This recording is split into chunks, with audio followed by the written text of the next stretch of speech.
Hello, everyone. Good morning, good afternoon, and a very good evening, all of you. Am I audible?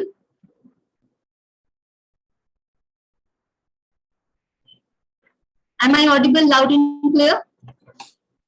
Yes, you are. Thank you. Thank you. All right, a very warm welcome, everyone. My name is Lucky Dafwar, and on behalf of Chalk and Duster Toastmasters Club, I would like to welcome you all to this 3 days event, Leadership Summit. This event has been organized by our Toastmaster, our founder, Toastmaster Raj Bharat.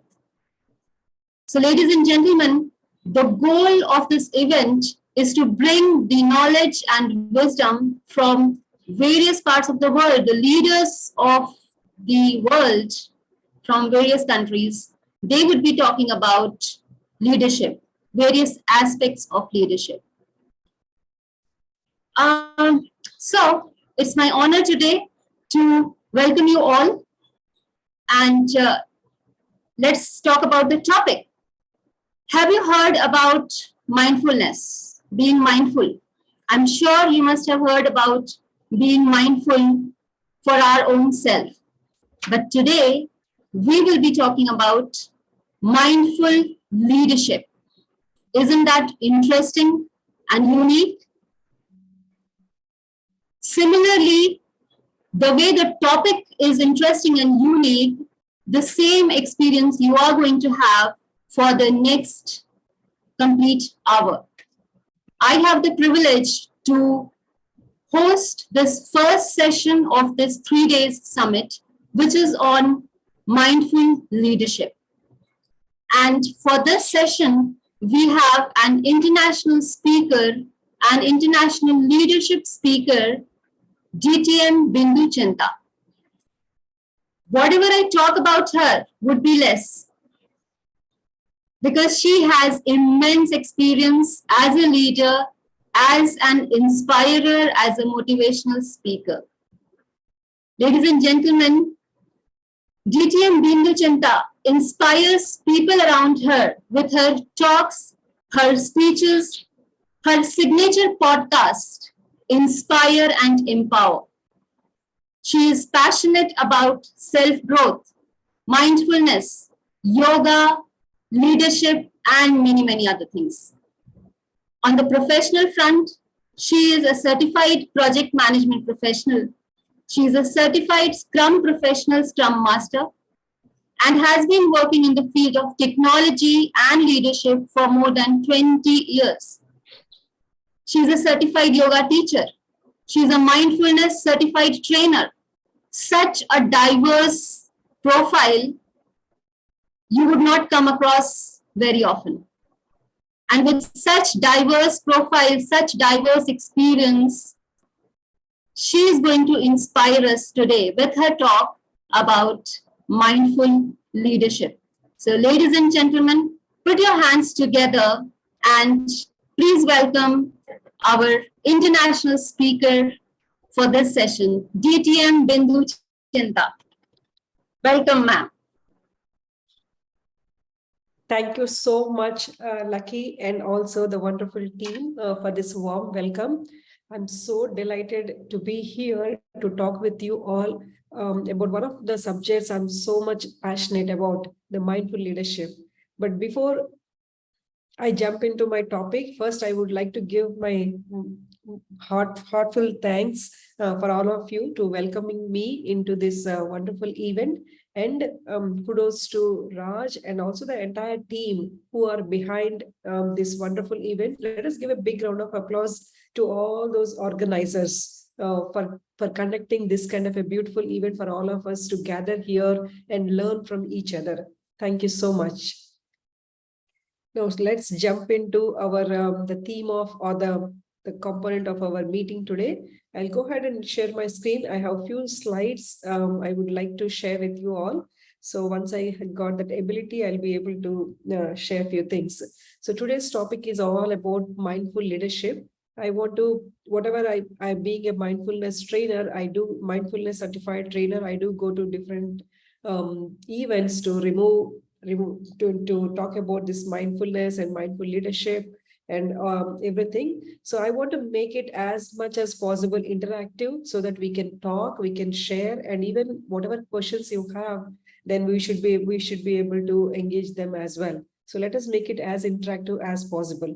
So we are going to jump into our mindful leadership. Now, since this is a topic on mindfulness, how about just taking few seconds just to be mindful, to be here and now?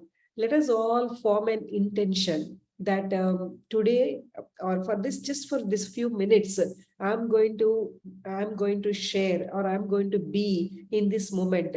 No matter what sounds come from outside or something is distracting you or whatever it is, instead of getting diverted or instead of getting distracted with those thoughts and with those everything, let us form an intention just to be here in this session for just for a few minutes. So that is the intention I want all of you to capture, be with. And then we will jump on to our topic of the event. So mindful, before seeing what is mindful leadership, I want to talk about what is mindfulness, first of all. I know we hear this topic in many, many places everywhere. Nowadays, there are so many articles, or you see in any magazine, or people talking about mindfulness, multiple things. So what do you all think, or what is mindfulness? First of all, I know I hear many things like maybe just breathing, like focusing on your attention is mindfulness, or just relaxing, or maybe doing some favorite your activities like cooking, or doing your planting, or maybe also like talking with one of our childhood friends, or just going on a walk with our pet, whatever it is. Multiple things. People think about multiple things, or all mindfulness. So before I share with you all what mindfulness is, first of all, let us see what it is not. Let us just take it out of our definition of what mindfulness is not. Mindfulness is not being on autopilot, or mindfulness is not having that monkey mind. Now, what do I mean by those two are? Autopilot. Autopilot meaning we are unconscious of our thoughts, emotions, and connections. For example, like we are maybe in this session, we hear some sound like going outside, some car or something, or maybe somebody is doing a gardening or something like that. Then immediately our thoughts go there, and we also start thinking, okay, maybe I also need to do that gardening. I haven't done it so far, and maybe in the weekend again it's going to rain. Then how am I going to finish? Then it will cause us some stress or anxiety that we haven't finished some task what we are reminded of, and then it will have some connection how we are going to behave because of that anger and emotion with ourselves, and also with whomever we are interacting at that moment. We might show that anger on them as well. So this connection, this cycle, whatever happens, and without that means we don't have our we are not unconscious, we are not conscious of those thoughts and emotions and how it is impacting the connections. That is being autopilot on and being not being mindful, kind of a mindless, I would say. And now what is then mindful? Mindfulness is nothing but conscious of our thoughts, emotions, and connections. Meaning, for example, yes, some distractions will happen, and somebody might ping you, somebody might call you when you are doing focusedly on some particular task. But when that thought comes to our mind, we are mindful. Okay, you are reminding me of that thought, or maybe somebody is doing something. We are mindful of that thought, and we are not letting our mind getting distracted. We are not getting carried away with our thoughts. We are being mindful, and we are controlling. We are kind of managing ourselves. Fine, that's fine. But I'm not letting it get distracted. I'm focusing on my task, whatever it is right now, here and now. So that is what is being conscious of your thoughts. And when you're conscious of that, and then there is no negative emotions like anxiety or anger or anything like that, because you are in control of your thoughts. First thing, then and there you are managing them. So you are mindful of your thoughts, and which in turn you are mindful of your emotions, and which in turn mindful of your connections with yourself and also with others, because you are not getting that negative impact of those thoughts on others. That is being mindful. So that is a basic difference between not being mindful and being mindful. So mindfulness is defined, like Dr.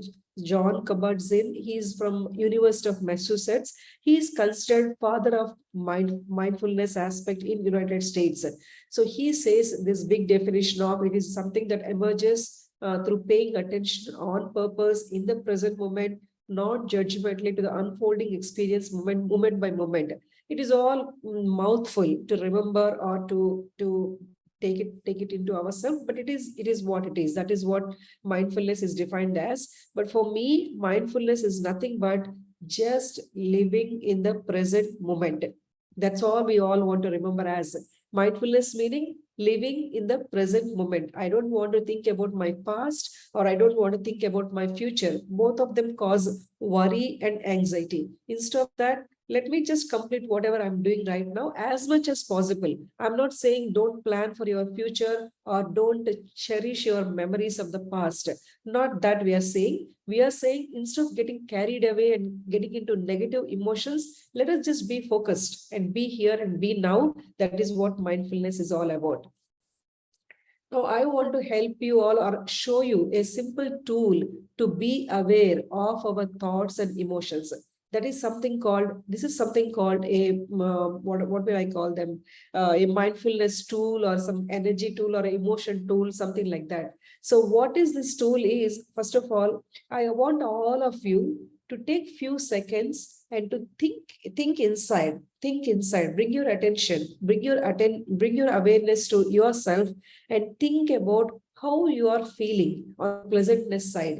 Like you are, for some of you, it might be a long day in India. You have completed your work day and you're just getting into your weekend. So how are you feeling? You're tired with your whole week of work, or you're really happy that you're now getting into your weekend, whatever it is. Just take few seconds and think about yourself. You don't need to tell us, but in your mind, give yourself a number. So that is in a horizontal axis. You see the pleasantness, it goes from -5 to +5. So if you're feeling happy, excited, you are really on top of the world, or just feeling highly pleasant, just give yourself a number from +1 to +5. But at the same time, you are not feeling that good, you are not excited, or you're, so for whatever reason it is, then give yourself a number from -1 to -5. Just take few seconds. Give a number to yourself.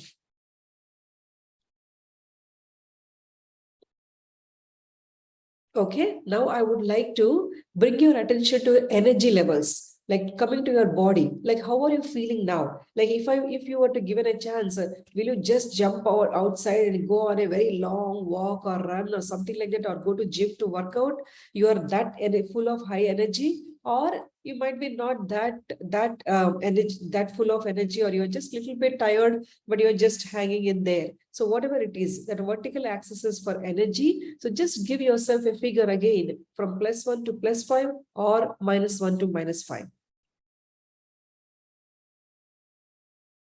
Now, why did we do this exercise? I'll tell you in a minute. So for example, if you're given a number for yourself, both for pleasantness +1 to +5, or even in energy levels +1 to +5, that means you are in the top right quadrant, called the yellow quadrant. That is the most happiest, or flourishing, or bubbly, or whatever. That yellow quadrant is for the most happiest. For example, you have given a for pleasantness +1 to +5, but energy levels are little down, -1 to -5. Then you are in the green quadrant. Similarly, if you're given on the energy levels +1 to +5, but pleasantness in -1 to -5, then you are in the red quadrant, and similarly you are in the blue quadrant. So what does this means is, I'm curious to ask you one more question before I share why we did this exercise. So now at this moment, your levels are so and so. If I were to ask you throughout the day, like morning you got up, early morning you got up, and you are getting ready for your work, then you went into the work, then you had some interactions, you had some meetings, then again you went to lunch, you went with somebody, and then after lunch again you had some meetings, you came back home, you wrap up your work, and now you're just getting some quality time with your family and friends, and now finally you did some activity you love, and then finally you wrapped up your day and going to bed. Now throughout your day, how are those energy levels or pleasantness levels? Do you think you all will be in one quadrant all the time? No matter what, I am high or I am in that yellow quadrant all the time, or I'm grumpy and I'm in the blue quadrant or red quadrant all the time. No, right? Sometimes we might be in a yellow quadrant, sometimes we might be in a blue quadrant or something like that. But what we are not aware is how much of these emotions are having an impact on ourselves and also others. Like, for example, you are in a blue or red quadrant, but the other person is in, or you are in high quadrants, but the other person is not so, and they might not show on their face. But do you think those interactions will happen successfully? No, right? I mean, maybe we don't have that good interactions. And also one other thing is how much this is having impact on our thoughts or decisions. If, for example, you are in a red quadrant or blue quadrant, do you think, will you be able to make a good judgmental decision? I don't think so, because we are not in the right set of mind. So what we are not aware is how much of these emotions are paying cost on our thoughts, on our decisions, on our interactions. So that is what we want to be aware of. So that is what this exercise is all about. And then how we are placing some words on that mood meter is like, okay, whenever you are in yellow quadrant, maybe those are the high emotions like happiness, and then accordingly maybe anger, anxiety, or on the negative emotions. So that is what this whole mood meter works, and gives us a understanding of how these emotions are playing a part in our day-to-day life. Now, I want to share with you all 4 aspects of this entire mindfulness or mindful leadership, like how we can take control of those things, and how we can improve those things in order to be mindfully present, not only with ourselves, but also with our teams, how we can inspire them, or how your intelligence is getting contagious to your teams and everything. Let us see a few things. So the first and foremost is self-awareness. Self-awareness is nothing but just knowing, understanding your emotions. Where am I? Where am I right now? Is it good? I mean, where am I in a good shape or bad shape or whatever shape it is? Where am I? So continuously asking ourselves these questions throughout the day, whenever you're dealing, whichever teams, wherever you are, basically, whenever you are in a leadership role, it doesn't matter, it is just a leadership role, even with your whatever interactions. What am I feeling right now, and why am I feeling it? Reflecting on our behaviors and knowing our triggers. What is causing this happy thing, or what is causing this negative thing, whatever it is. Knowing our triggers, that is the most important, biggest thing. So having that self-awareness at each and every moment, being conscious of our thoughts, and then those emotions, and then how they are impacting our connections. So how do we, I mean, I know we are getting aware, but how I can practice that self-awareness is, this is one of the big, huge concept from Dr. Fredrickson. She's from University of North Carolina. And she says, like, give a name to that emotion. That is the way we can capture that. How am I feeling right now? For example, asking that question to myself, how am I feeling right now? Am I feeling thankful, or am I feeling happy? Just give a word to it so that you know, then you will be able to manage it. If you don't know what you are feeling, then we will not be able to manage it. So that's why it is so important with that mood meter exercise. We know how to identify what we are feeling. And once you know how to feel, then use this exercise, use this kind of a concept to give a word to it. I'm angry, I'm anxious, I'm happy, I'm joyful, I'm hopeful, I'm proud, I'm excited, whatever it is, give a word to it, name that emotion. And when you name that emotion, then you will be able to manage it. So these are some actions what I want to share with you all quickly to build that self-awareness. The first and foremost thing is giving ourselves a gift of few mindful moments. Before you jump on with your hectic day, give yourself some time, just few minutes just to think like, okay, now I had a good restful sleep. Now I'm jumping on with my day, or now I'm getting into whatever I plan to do in the entire day. Just give that some stop and give that mindful moments to yourself. And we all know this kind of in our head, there is a radio non-stop thinking. That's what I tell to people. So that keeps on going, and our mind is filled with so much noise. But just giving ourselves few mindful moments and maybe breathing in mindfully, breathing in and out, that will really calm all that noise within our mind. And just couple more things are kind of a positivity portfolio. Before, I think before COVID world, we all used to live in our maybe workspace also, filled with our workspace with nice, beautiful things, which reminds us some kind of a emotion, happy emotions, our family, and those kind of pictures and all that. So whatever it is, gather few special objects, and throughout your entire day, whenever you are in a leader position, whatever position, if you're feeling on those negative aspects, how about bringing that special object? Maybe it's a beautiful stone, some small stone with a carving that you love, or it speaks to you. Some things, have those things handy with you, and that will inspire, that will bring out that positive emotions in us. So gathering those special objects. And last but not least, I love this thing, scheduling positive events. I mean, we all spend so much time scheduling so many things, doctor appointments, dental appointment, eye doctor appointment for ourselves, for our family, and so many things. How about spending some time, or scheduling some time? That is my me and myself time, for example, 5 minutes, just 5 minutes. So spending that time, maybe maybe I'll watch one of my favorite TV shows, or maybe I'll just listen to music, or I'll just nothing. I won't do anything. I'll just sit and just watch something or glare at something, whatever it is. So schedule in your calendar, in your phone, or wherever you have maintain your calendar, schedule something just to get out those positive emotions in yourself. I know most of you might have many other things what you might follow to bring that self-awareness or positive emotions. I would love to hear as well, maybe throughout our session or maybe at the end of the session. But these are the few things what I practice and what I love, what I would love to share with you all. And to wrap up that self-awareness part, for me, the most simple, profound, and easy thing anytime we can bring out is gratitude. And as famous poet Rumi says, if you only say one prayer in a day, make it thank you, right? Because it is so powerful. I mean, we can practice it with a very small things, like we can write something before bed, we can write the 3 things what we are thankful for. Like, so knowing that we have to write 3 things in the evening, our mind tends to scan throughout the entire day. It will scan for something positive, not instead of negative. So just maybe practicing that gratitude makes us happier as well. Why not, right? Now let's move on to the second aspect, that is called self-management. So as I told you, once you know what is that emotion, positive or negative, whatever it is, and give it a word, and then you will be able to manage it.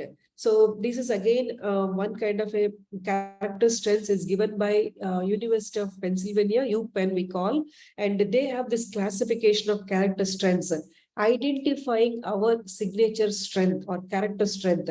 What is it I love to do? Instead of focusing on what we cannot do, let us focus on what we can do and bring ourselves, bring master in that those skills, or bring ourselves best in that. So for me personally, and there is a assessment tool as well in UPenn University to identify. They have some questions like how we do in our pathways, some simple assessment, and then Toastmasters provides us what is the path you want to take. Similarly, there is a assessment, and if you do that, it will tell you what is your signature strength. So mine is, for example, I think I remember as like continuous learning. Somewhere something is there, the passion for love of learning. That is my one of the top 3 strengths I got. And also gratitude, wherever it is in this screen, forgiveness, gratitude, those are my strengths what I got. So it's a nice tool. I will share the link with you all, so please go ahead and do that and see what is your signature strength. So how do we manage those emotions? Are just first of all identifying that strength and then getting involved to do those things. Like how I said, my character strength or signature strength is love of learning.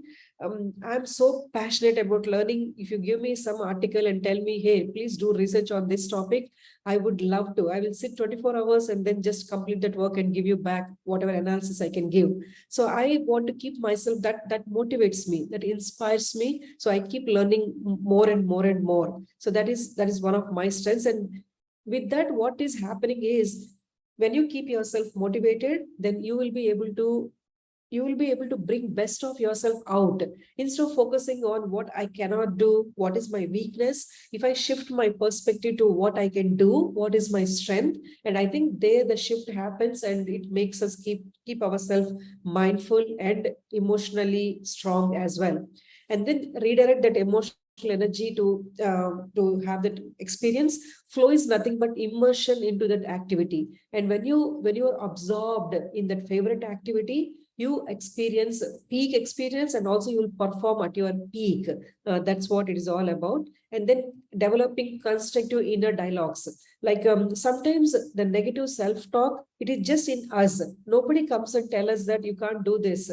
Instead of them, before even they tell us, we tell to ourselves, oh, I don't think I can do this. Maybe I'm not going in right direction, whatever it is. So developing that constructive inner dialogues that I can do it. I mean, I can talking to ourselves like positively. That is one of the important things in order to manage our emotions, and then indirectly being mindful as well.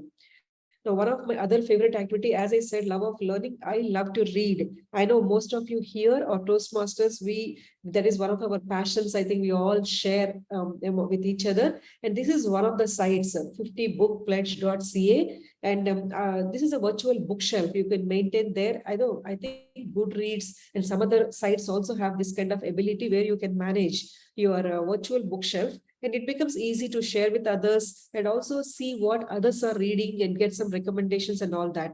I used to do this, I think last year or this year, maybe I don't know whether I have uploaded them, but you will see my shelf like from 2016, 17, like that, with 150 books or something. And you do get those simple, nice badges to motivate yourself to keep pursuing that passion.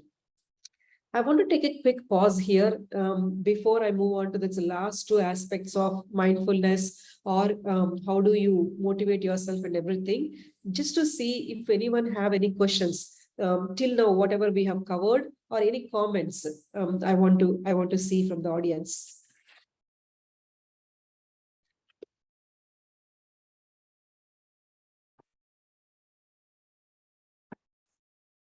Okay. If not, let us continue. And then maybe at the end of the session, I can leave a few minutes so that we can interact, we can talk, and we can see if you have any comments or questions. So first one was self-awareness. Second one was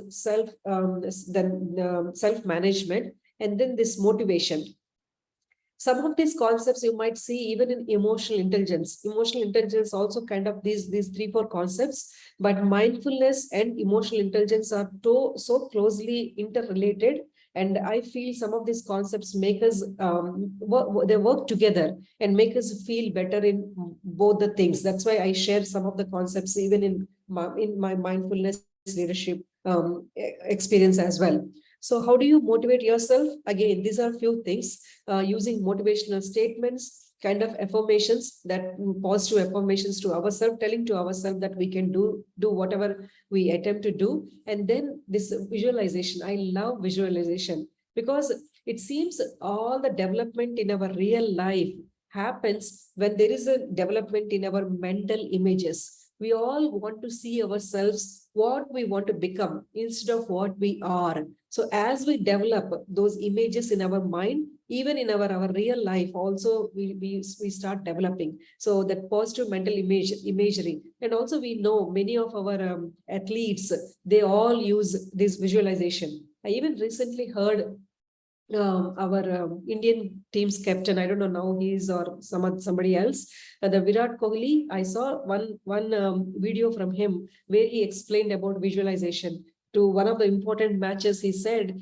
before that, I used to, for 1 year or 2 years, he used to imagine himself that he is batting or he's doing some particular score and all that, and it did happen. So that much powerful. While like the big celebrities, everybody use this technique, so that why not that kind of a visualization technique to improve our things, whatever we want to achieve as well.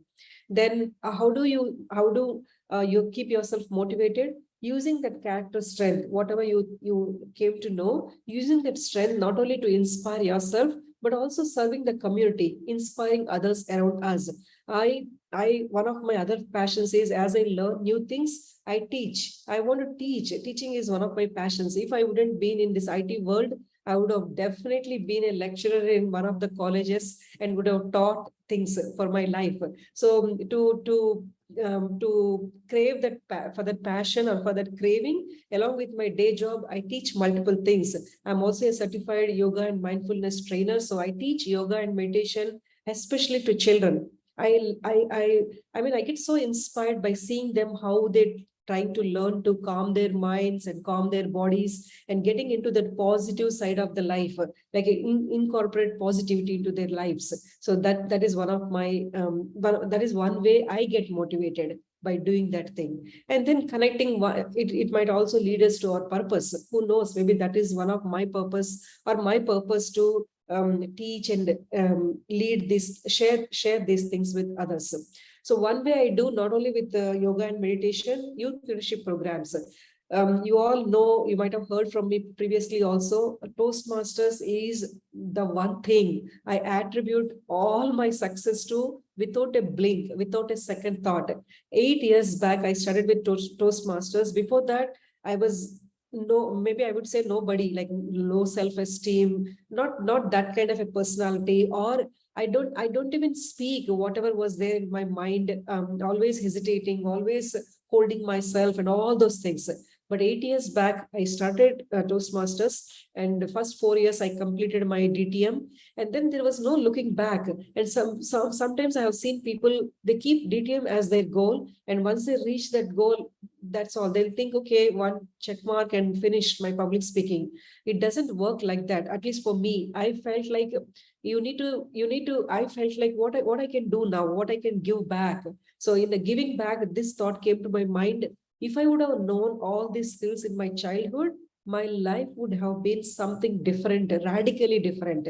So that thought inspired me to do these youth leadership programs with kids. And every summer, at least I work with 50 kids, sharing this Toastmasters program with them, or youth leadership, just simple speeches. And you just have to see their happiness once they, like I'll tell you one simple example. When they come into the room, they come with a very long, serious face, hesitatingly, and where am I getting, where my mom has enrolled me, what program is this, and all that. They come like that, with that hesitation. But maybe in the second or third class, they just come with a beautiful smile. I mean, the transition, when I see from that serious kind of a long face to that small smile, that's it. That's what I want, and that's what I want to share with them as well. So I encourage you all, whenever you get a chance, please do that program once. I know even for DTM, I think we need to do as one of the criteria, but just, it's not because we need to do, we can do it with a passion. And just please reach out to me in case if anybody wants any more information about that youth leadership program. I'll quickly check our time. Yes, we do have 20 more minutes. So last but not least is this social awareness. So first exercise, when we did, I told you, we need to be aware of our emotions, our thoughts, and then how it is having an impact on our emotions, and then how in the connections. For example, if I'm angry, if I am upset about something, and if I'm talking to you, I might not be fully present there, and even I might get into a negative interaction also with you. So that's why it is so important that am I paying attention to what these people are telling, or am I asking the right question? And we practice some of these skills even in our Toastmasters projects, like body language, facial expressions, vocal variety, and all those things, right? We have the luxury or opportunity of practicing these emotionally intelligent skills or mindful skills even in our Toastmasters program without knowing. So these things are very important during our interactions, because language is not always talking to people, or communicating is not always just with our tone, right? It is all about even our expressions, how we are presenting ourselves, how we are talking with our others as well. So that is why it is so important to have that empathy and to understand or thinking from their shoes. What is this person going through, or having that perspective from their understanding? Then we will be able to manage our emotions. We don't come out quickly, or we might say something which we repent later. All those things we will not do. So these are some ideas to build that empathy, like looking for good. Okay, fine, they agree with me on that front. Okay, with that I'll just move forward. Remember, I mean, leaving about what they don't agree with me, or assuming that they also have a best intention. Now let us think and move forward. So these are few things what we can do whenever we are interacting with other people. And for me, that comes through my meditation classes or yoga classes. When I interact with people, I develop that, or I can see what they're thinking, what they're going through, or we are all one person. This whole universe is just one thing, and we are all one. Everybody wants to grow. Everybody wants to give their best self. Sometimes if they are not behaving in whatever manner you want them to, maybe something is going on at their end. It is not you. Never. It is never you. It is never you. That's what I understood, at least. It's always them. They are going through something. Something is happening in their lifetime that time. So that's why they're coming through like that. So just give it some time, and just take it and then move on.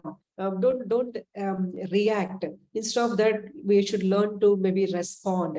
Like they say, right? We cannot control what happens to us, but we must control how we respond to them. So that is the most important thing when we are dealing with the relationships. And these are few inspiring questions I really love. Like gone were those days people used to ask us, hey, how smart are you, or how are you inspiring, and how inspiring are you, and all that. The shift has already happened. It's no more how inspiring you are. How are you inspiring others around you? Especially this is important in our mindful leadership or leadership roles and everything. Like how your creativity is being taken by your team, like how much your drive is becoming contagious to your family or team. So these are the things what we want to keep back of our mind, that what is it, how we are influencing people. Like influencing means not like making them do something. In our Toastmasters, we also learned about servant leadership, isn't it? Like we do. How can I help you to make your work complete, or whatever it is? That is the way we work in Toastmasters. And why just in Toastmasters? We need to take it to anywhere, wherever we are going. Like what can I do? What can I do to help you for you to complete your task? That is a way to get things done. That is what at least I learned. I really would love to learn or hear from you all towards end of this session, if you have any other thoughts that I can learn as well. Now, this is one program I want to share with you all, mindfulness-based emotional intelligence program. As I said, they're quite closely connected, both emotional intelligence and mindfulness. That's why I bring both the concepts in my programs. This is from Google. Like there is always, I mean, in Google there is a program called Search Inside Yourself, SIY, and the institute is called SILI, SIYLI. I'm not very sure if it is open to the entire public, but there are books where you can read and learn what is the program they are doing in their company. So it is all about, it seems it is all about awareness, like how we talked about that self-awareness. And then once you are aware, then how do you manage and master those emotions, and then creating some useful mental habits. These are the things what they teach in that emotional intelligence program. I will see if there is a program anytime open for public. I will definitely make sure to share with you all. But I haven't attended any training or anything like that. I just read from the book of that Search Inside Yourself. One is very, very good book. You might want to check it out. And then last but not least aspect on mindful leadership is this term is coined in company, or in our company GE, General Electrics.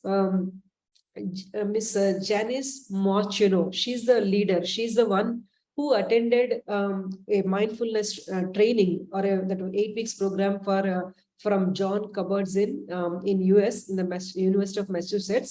Once she attended that program, she felt like, I want to take this program to my company, to my leadership team, or to my company. Because in General Electric, she came across one scenario where they panicked and something big, huge was happening. That time when the entire leadership team asked her, made her the key contact, she felt like being in this stressful state, I don't think we can achieve anything. And so she brought that concept of mindful leadership into the company, and she said, like, this is the way we want to work, or we need to work.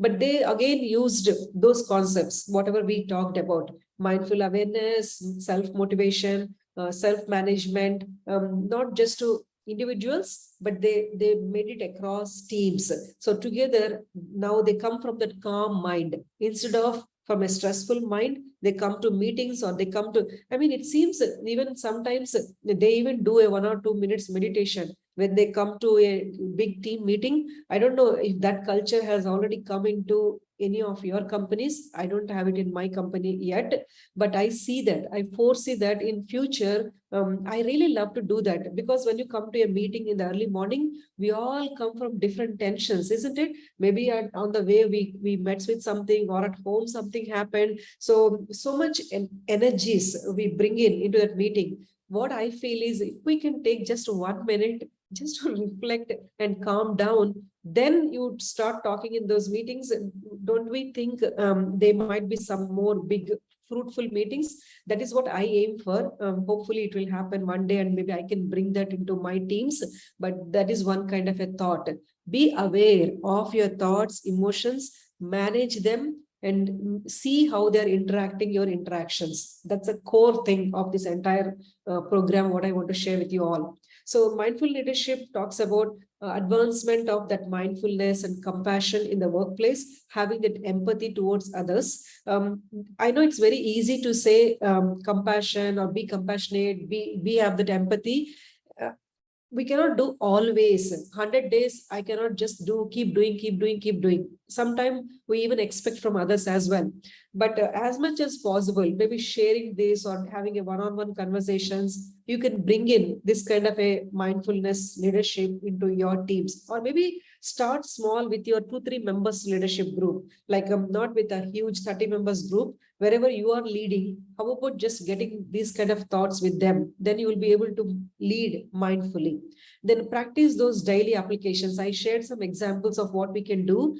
Bring those kind of applications maybe in your daily life, and even with your family or with the teams you lead. And then recognize some unproductive patterns, like what is not working. Every day this person is coming back like this, or every day this person at this time is having some kind of a thing, whatever it is. Recognize that kind of unproductive patterns, and then work with them in a one-on-one interaction, or learn how you respond. Like if you are responding in a different manner, what should as I said, what should I do? Servant leadership is all about that, right? What should I do in order to make this team or person more flourishable person, or whatever it is? So having that kind of a thought process is important and there is also a book called Mindful Leadership by Miss Janice. So I will share. I think hopefully I should have it towards end of this presentation, but if not, I will share with you all. So that book also is a very good book to learn more about mindful leadership. And these are few methods I want to give you for mindfulness. Couple of things, maybe you all might be doing it already. So 3 hours is my most important, most common practice which I do. So resting my focus on something, like so easy thing to do is maybe on my breath. Okay, breathing in, breathing out, in, out, something like that. I'll rest my focus on that, and I will recognize when my mind is getting wandered away. Like, okay, it is going carried away with the sound, something is happening outside, or somebody is saying something, or some song is coming somewhere, whatever it is, the distraction. I will recognize the distraction, and passionately, compassionately, I'll return that control back to myself. So 3 simple R's: rest your focus on something, recognize when your mind is wandering, and then return it with compassion that please be here. I'm trying to focus and just be here. That is a simple method to be mindful in any situation. And then this second thing is you can that abbreviation is also a stop. Stop is whenever you're doing something or negatively or negative anxiety or anger, something like that, just stop without reacting or anything like that. Just take a brief second of stopping and take a nice long breath and then observe what is going on. Is it like a negative feeling, positive feeling, whatever it is, and then proceed. So that few seconds of that pausing will really help us to respond instead of reacting.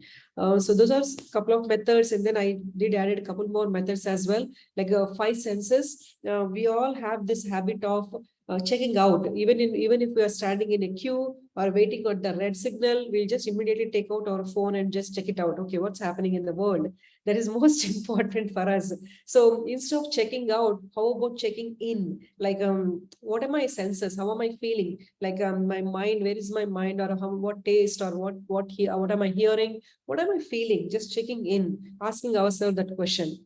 And then this last thing is taking a mindful seat. Like, what are my sensations? For example, if I'm hungry, I want to eat something, but I'm in a meeting, or I'm in an important meeting, for example, but I'm hungry. So observing that sensation, okay, I'm hungry. Then that raises one emotion, maybe kind of an anxiety or uncomfortableness. I'm hungry, so I'm having this uncomfortable feeling. Now that will become an action. Maybe I might do something that I don't want to do, and my thoughts also will go in a wrong direction. So all this. So whenever someone just replies back something, so that might be the cause. So if we, in the root itself, when you feel some uncomfortable sensation, tackle it then and there. You drink some water, do something, so that that sensation is gone, so that you don't have a ripple effect on your emotions, actions, and then thoughts. So that is one way of doing it.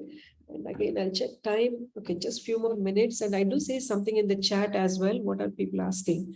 How to make, okay. Okay, so yeah, just quickly I'll wrap up these two or three more slides I have, and then I will get into those questions. So what am I having here is just a minute. Let me see if I'm on the correct slide. Yeah, okay. So I hear typically people telling me whenever I tell them to be mindful, oh, you know what? Oh, that is a different practice. I don't have time for it. First of all, my schedule is filled with not 365 days, maybe double that, 720 days of work I have in my calendar. So I don't have time for this aspect. So what I tell them is mindfulness is not something that you have to do separately, like go and do something separately. You can bring that mindfulness practice into your daily things. Like we all drink tea or take showers or brush our teeth or do chores and everything. So in those moments, they are our opportunities. Instead of letting our mind wander away, bring that, use one of those concepts, 3 R's. Okay, I'm resting, I'm doing my dishes, I'm doing my chores. So how is the water level? What am I feeling? How am I rubbing? This direction, something like that, having that attention just right in, right there. That is how you will bring mindfulness into your day-to-day activities. And these are some apps that are available on iPhone or even Android, maybe, which will help you to practice this mindfulness, and also some books. So these are really that mindful work I really love. That really helps you to get this mindfulness into your workplace, and even for the mindful leadership. And this, if you want to learn more about mindfulness, this book, Full Catastrophe Living, that is a very good book on that. And Google's book, Search Inside Yourself. Also, instead of Search Inside Yourself, even there is a mindful leadership book as well by Miss Janice. I will send that link as well. And so these are the good books to learn more about not only mindfulness, even for mindful leadership and everything.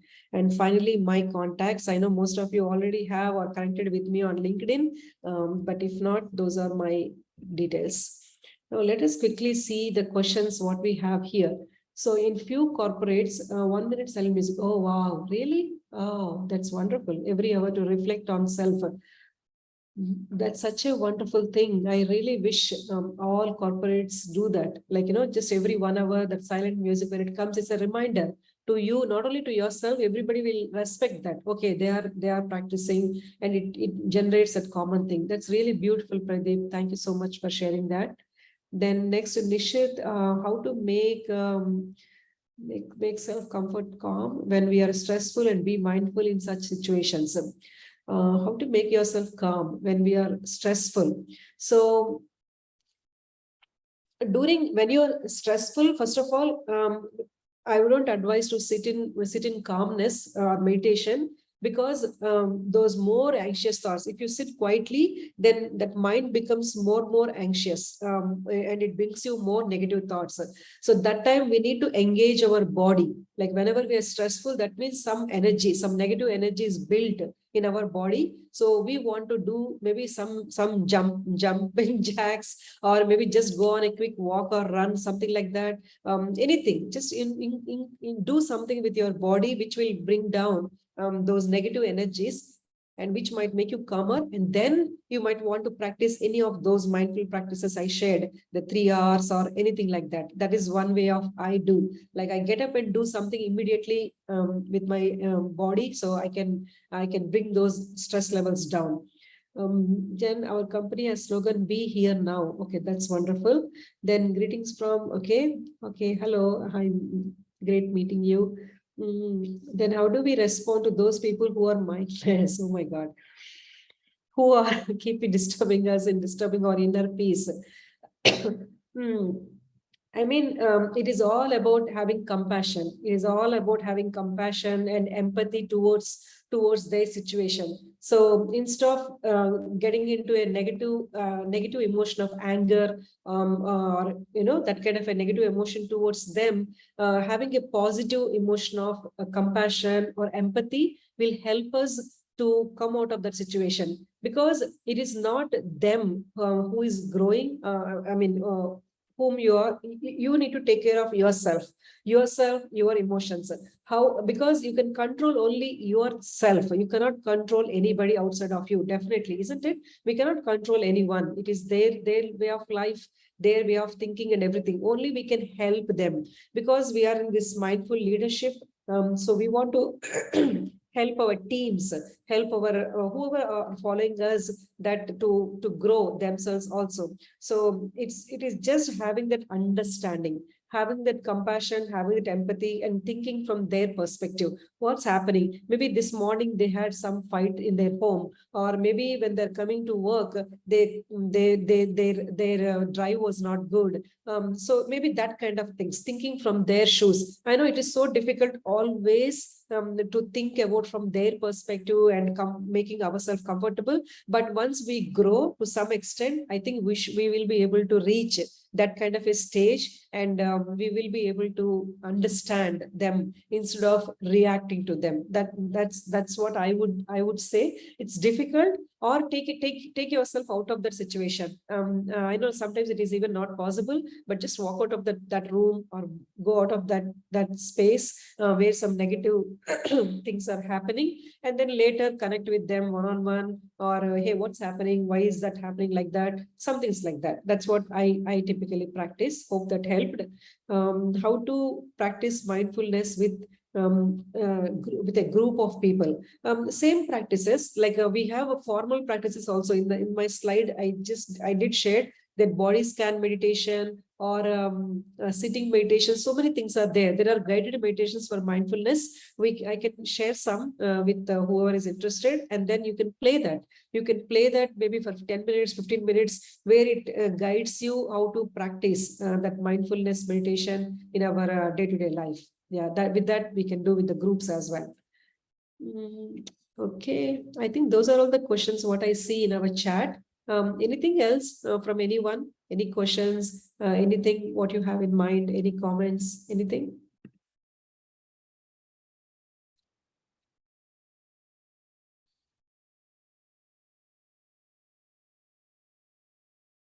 Okay, thank you, all.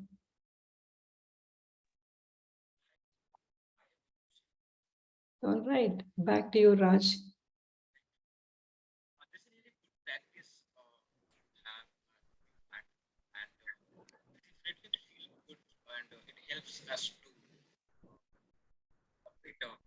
Raj, your voice is very low.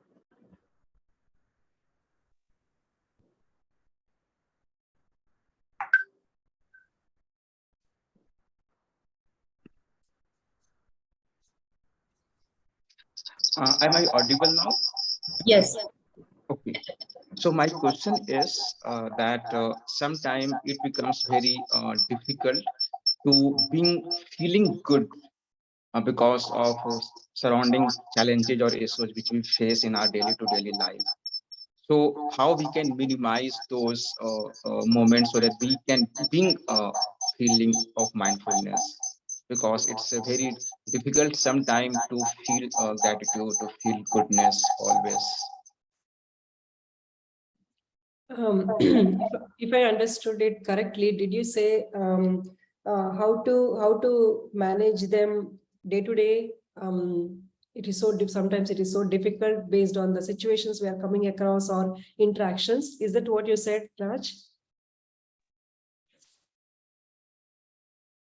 I mean, if that is the question, as I said previously as well, allocating some time. Yes, that's what I think I heard. So allocating some time deliberately, intentionally, Raj, that is what is the most important thing in our day-to-day practice. Nowadays, it became very important that every time, just to be in that mindful state, we all need to cultivate that kind of a nature. It should become a second nature for us, that instead of getting distracted, oh, my mind is wandering, it is causing me all this tension, having that awareness, and then okay, let me come back, let me get back to what am I doing, instead of letting my mind wander. So all those things, having that, first of all, that self-awareness is the most important thing. And those practices, I shared few practices, right? So doing those practices, delegating at least maybe to start with 1 or 2 minutes each day. If we sit in quietly in that mind meditation, giving that few moments to ourselves before we start our hectic day, that is one of the things. Or I shared about positivity portfolio or scheduling some positive events. These kind of things, deliberately, intentionally, if we bring them into our calendars, slowly we will see the difference. Slowly we'll see the difference down the line. Maybe after a week or 2 weeks or month, you will slowly get to see, like, oh, you are not reacting anymore. Okay, I gave that one second of pause before I react back sharply, something like that. And also having that awareness from the others, I said, right? Having that empathy. We just need to understand, see, we are all, every human being is want to be best for themselves, and everything. If so, everybody are same, everybody are equal, right? So nobody purposefully won't hurt others. That's what I feel. So it is only at that instance what is happening with them, because they had some bad thing happen to them, they are angry. So you just need to take it and move forward, and always think that have the detachment. It is not me whom they're talking to, or whom they're having this wrong discussion or bad discussion. It is them. They are having a wrong set of mindset at that time, and it is just that I'm at that moment I was there. That's all. It is not because of you they're doing it. It is because of their whatever is happening. Have that understanding underlined. That's it. That's it. That will help us to keep our calm. Because again, as I said, we can't control anybody except ourselves. So yeah, hope that helped. All right. So we are almost about to complete the session also now. People have got many questions, looks like, because the session was so interesting, full of knowledge. There were so many things to note down. I have noted down 2 pages, full pages about what you shared. Lots of things to learn. Thank you, DTM Bindu. Thank you for all these. My pleasure. I really like the concepts. 1 or 2 things that I would like to share. In uncomfortable situations, tackle them and there itself. That was one thing that I'll definitely keep in mind always. And there were so many other things to work upon. It was an awesome session, wonderful learnings and inspiring. Thank you so much. Sure. My pleasure, Lucky, and to the entire team. Thank you so much for having me. And thank you everyone for being here now, being mindful. And I would like to share a link with you all. The purpose of the link is that what learnings you would get from this, what learnings you got, and you have to mention 3 things out of those that you would implement in that feedback form. I've just shared the link. So please go ahead and share your learnings. After 15 days, you will get another link from us, and there you can share how did you practice your learnings that you got from this session. So that's how we want to have real good learning out of all these knowledge-rich sessions that we are going to have in this.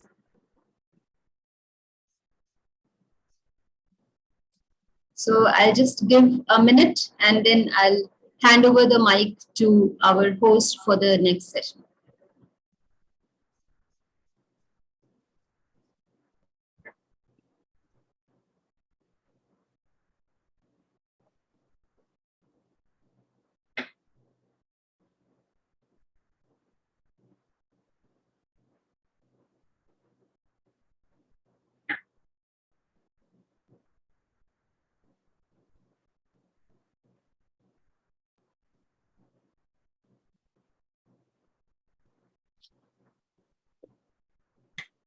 All right, so I'm sure you must have, all of you must have filled. I would like to present the certificate to DTM Bindu for conducting such a great session. I have just shared it in the chat.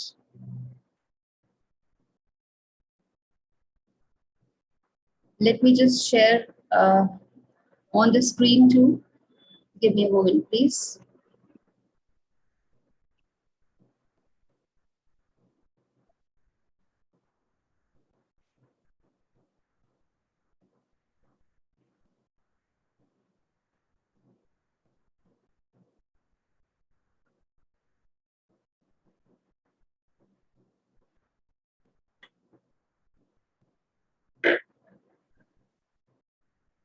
Yes, thank you so much. Thank you once again, DTM Bindu, for the wonderful session.